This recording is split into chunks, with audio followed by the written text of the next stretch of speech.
tapoy naimas ang tapoy bubudang sandikal. Yes, ang elder millennial uncle. Kanya mo di importansya di culture and tradition so ada sina ay iliso ay San Emilio. Importante siyempre kasi isinisimbolo niyan yung mayamang tradisyon at kultura. Meron tayo bago pa man tayo alilain or sakupin ng mga banyaga.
So naging San Emilio ang El Pueblo di Tiagan nung panahong mapadpad si Emilio Aguinaldo dito sa lokalidad ng San Emilio na dati El Pueblo.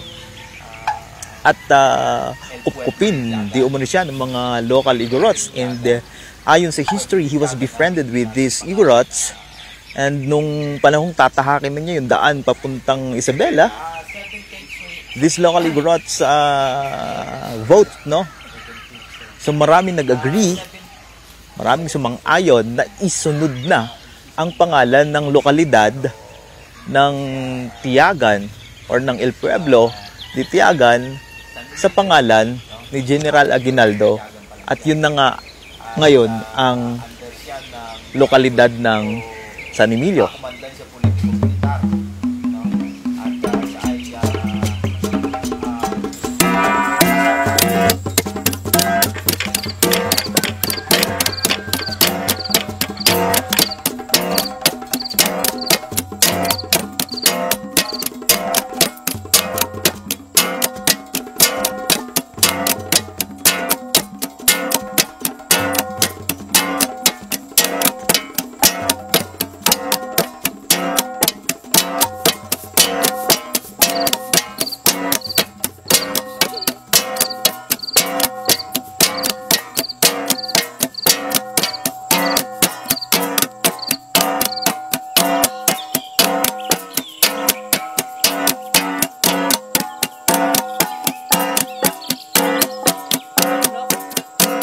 If you want to come and visit us, our locality is widely open for you guys who wants to learn our cultures and traditions, anything.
So ang pangunahing hanap buhay meron kami dito sa lokalidad ng San Emilio is agriculture.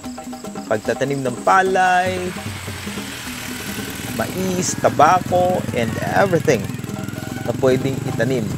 Since we are in the mountains, mountainous, yan ang pangunahing hanap buhay meron kami.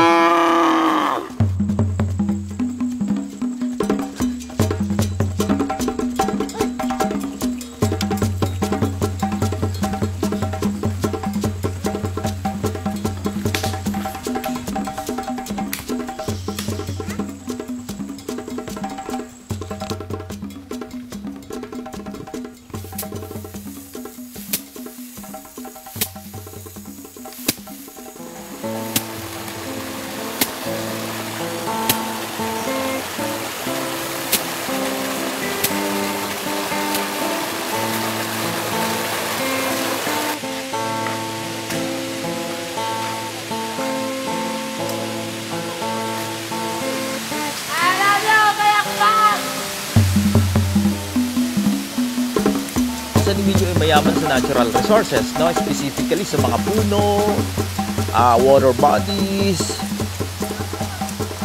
mountainous, and the view, no? Kung makikita mo yung scenic, hindi pa siya polluted, no? Kasi kung bibilangin mo yung inhabitants dito, kukunti pa lang, no? More or less 7,000 lang. Ang laki-laki ng area, no? It is about 141.44, if I'm not mistaken, yung square kilometers ng area sa 7,000 inhabitants or population lang meron kami dito.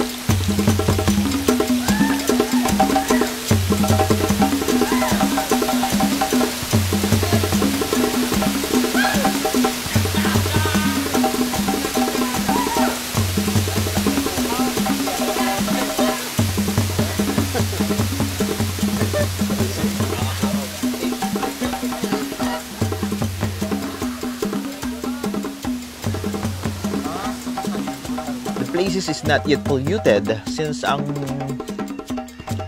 konti lang ng population.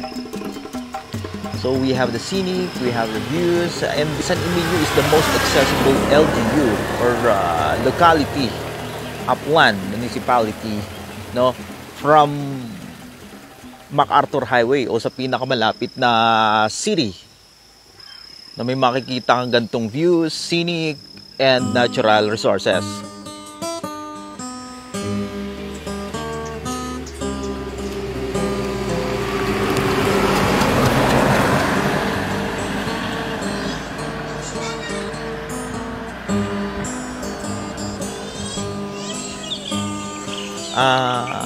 I can say Tapoy is one of the most authentic product that we have here in San Emilio. Mangilan-ilan na nga lang actually yung mga gumagawa, no, ng bubod, yung main ingredient ng Tapoy. Akalain mo from glutinous rice, from dikit or yung malagkit, at lalagyan mo lang ng bubod, it will formulate a wine coming from that glutinous rice, no? Magkakaroon siya ng extraction, may extract kang juice, and that's the wine already.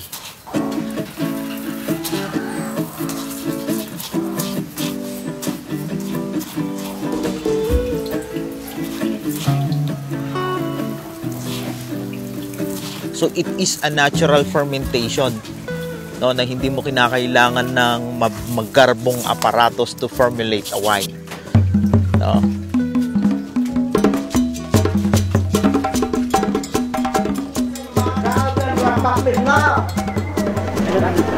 Barangay Kabaruan, dito Sigisol na kapitan, dito Sigisol ay nakakamigan di rambang ay panat ay amay kumay kamandata ay nakuha ka aramin asa adik kabato jangan lang tawag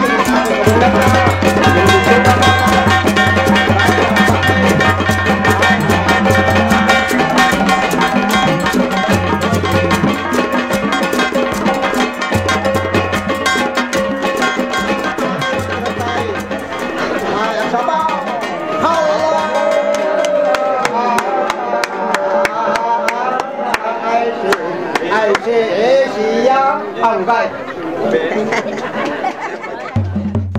if you notice, the way we celebrate Cordilleran, our colors, Cordilleran, our beliefs, Cordilleran. The way we celebrate the heritage and culture, the color of our kawas, the color of our baag, is Cordilleran. Simply because it links us to our origin, the Cordilleran.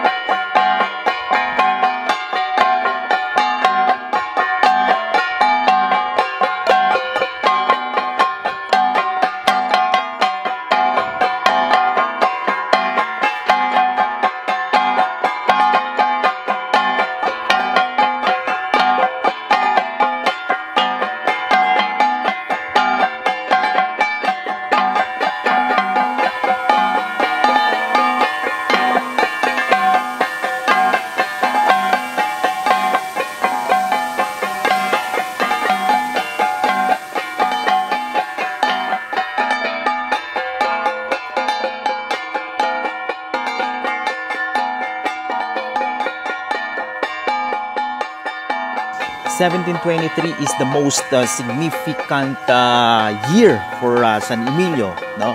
At that was the time, no, existing na yung San Emilio, pero hindi pa San Emilio ang pangalan. El Pueblo de Tiagan ang pangalan nun, at under yon ng komandansya politiko-militar, no? Dahil hindi mo may pagkakaila during those years, no, 17th century, we are being colonized, no? We are colonized by Spanish or Spanish colonial government, no? At ang Cordillera ay merong 5 sub-province, no?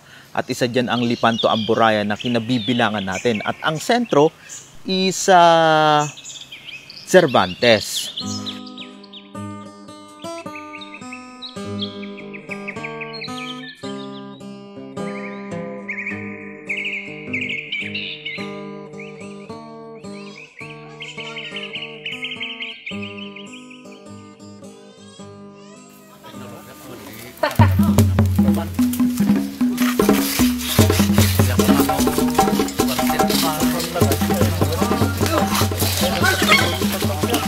Kung meron mang kaisa-isang yaman ng ating lokalidad, yun ay ang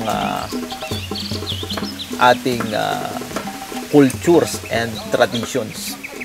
It signifies na hindi tayo nagpalupig, no, sa mga kagawiang pandayuhan. As you can see, we are not celebrating here yung mga kultura o kung ano man tradisyon meron ang mga colonizers, mga Espanyol. Wala.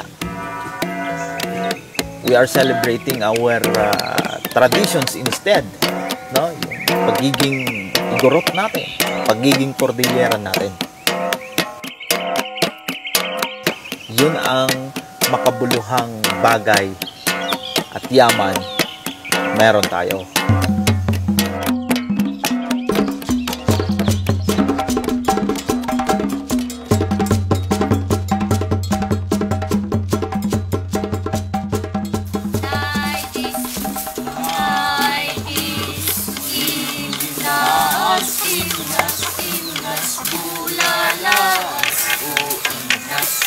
Balbalasi-basi, o inas, isa liwang kumain, kumpas na ay